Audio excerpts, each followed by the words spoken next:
नमस्कार, जय Hind. School Bhadra online classes में आपका स्वागत है।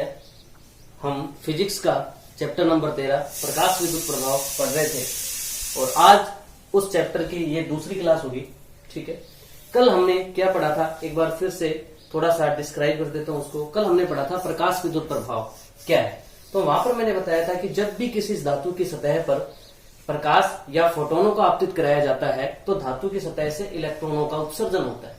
उन इलेक्ट्रॉनों को हमने फोटो इलेक्ट्रॉन कहा था और उन फोटो इलेक्ट्रॉनों के कारण जो धारा उत्पन्न होती है उस धारा को हम क्या कहते हैं, प्रकाश विद्युत धारा कहते हैं। उसके बाद फिर हमने क्या पढ़ा था, फोटोन। फोटोन को समझने के लिए हमने बताया था कि फोटोन जो है वो कई कणों से, प्रकाश के कई कणों से मिलकर बने हुए हैं, जिसे हम फोटोन कहते हैं।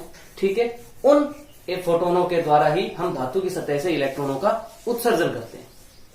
उसके बाद मैंने कल आपको बताया था कि प्रकाश की तीव्रता क्या होती है।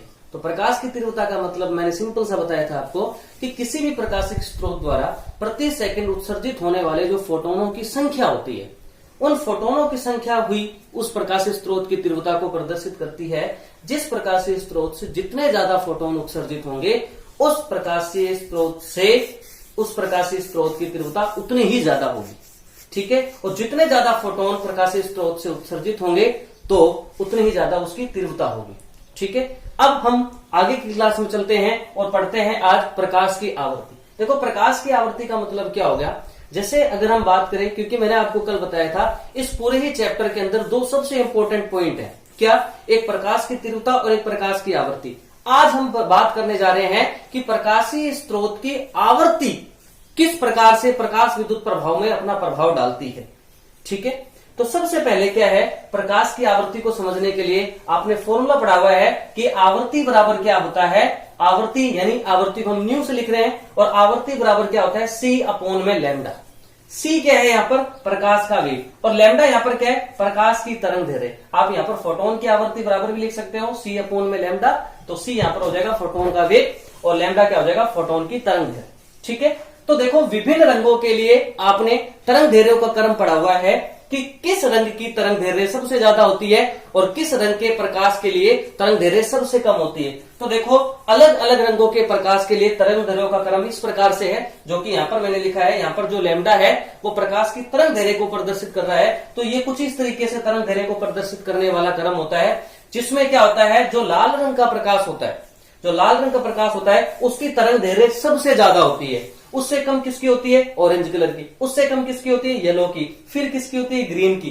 फिर ब्लू की, फिर इंडिगो, और फिर क्या है, वॉयलेट है। यानी प्रकाश तरंग दैर्ध्य क्रम में ये बात सामने आ गई है कि बैंगनी रंग की तरंग दैर्ध्य सबसे कम होती है और लाल रंग की तरंग दैर्ध्य क्या होती है, सबसे ज्यादा होती है। अब ये बात हमारे को पूरी तरीके से क्लियर हो गई है कि जिस प्रकाश का अगर हम वॉयलेट और लाल रंग की तुलना करते हैं, दो रंगों को लेकर तुलना करते हैं, तो लाल रंग की तरंग दैर्ध्य क्या है, सबसे ज्यादा है, और वॉयलेट रंग की जो तरंग दैर्ध्य है वो क्या है, सबसे कम है।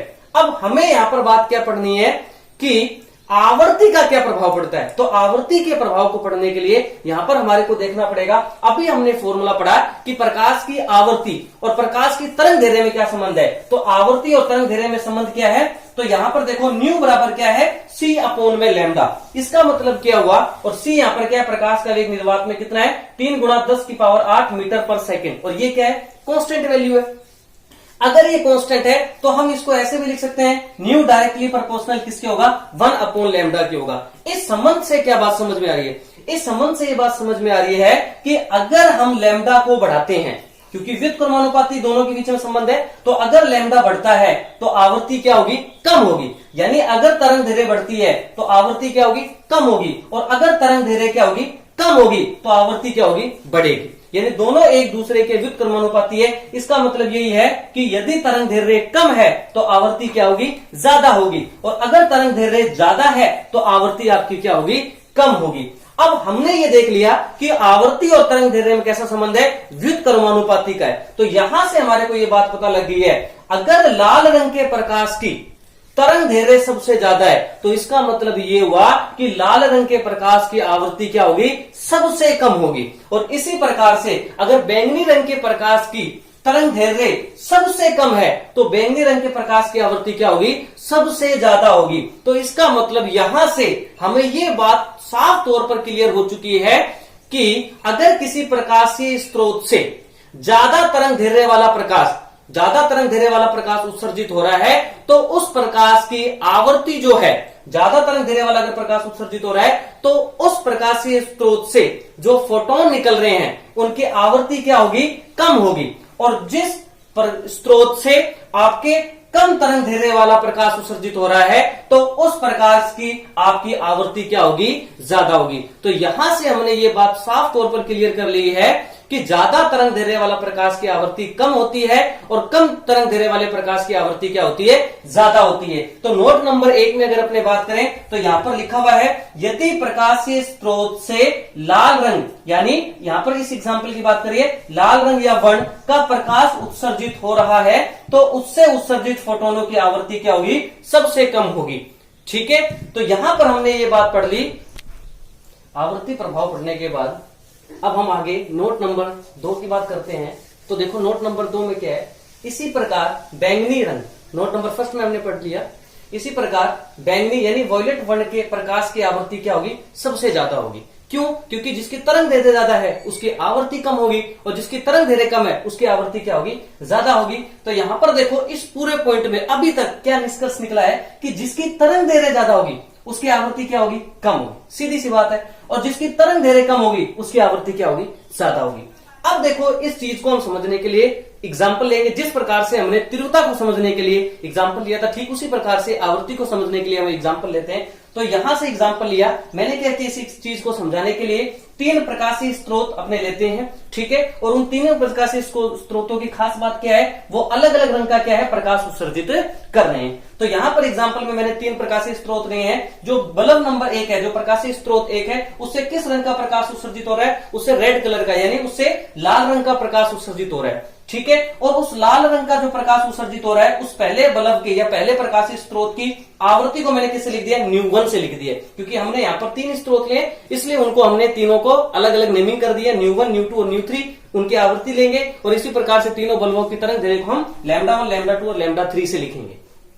तो पहले बल्ब जिससे लाल रंग का प्रकाश उत्सर्जित हो रहा है उसकी आवृत्ति क्या है, ν1 है और उसकी तरंग दैर्घ्य कितनी है, λ1 है। इसी प्रकार से जो दूसरा बल्ब है जिससे ऑरेंज कलर का प्रकाश उत्सर्जित हो रहा है, अर्थात संतरी रंग का प्रकाश उत्सर्जित हो रहा है, उसकी आवृत्ति को मैंने ν2 से लिखा है और उसकी तरंग दैर्घ्य को किससे लिखा है, मैंने λ2 से लिखा है। इसी प्रकार से जो तीसरा प्रकाशीय स्रोत या जो बल्ब है जिसे येलो कलर का प्रकाश उत्सर्जित हो रहा है या पीले रंग का प्रकाश उत्सर्जित हो रहा है, उसकी आवृत्ति को मैंने किससे लिखा है, ν3 से लिखा है और उसकी तरंग दैर्घ्य को मैंने किससे लिखा है, λ3 से लिखा है। तो आपने 3 अलग अलग वर्ण उत्सर्जित करने वाले स्रोतों को लिया है जिसे अलग अलग रंग का प्रकाश उत्सर्जित हो रहा है। तो इन तीनों बल्बों से क्या उत्सर्जित होने वाले, इन तीनों बल्बों से क्या उत्सर्जित होने वाला जो अलग अलग रंग का प्रकाश है, क्या उनकी आवृत्ति समान होगी या उनकी आवृत्ति क्या होगी, अलग अलग होगी। तो हम यहाँ पर आवृत्ति के प्रभाव को समझने के लिए सबसे पहले हमें यह पता होना चाहिए है कि रंग का तरंग दैर्घ्य से क्या संबंध है।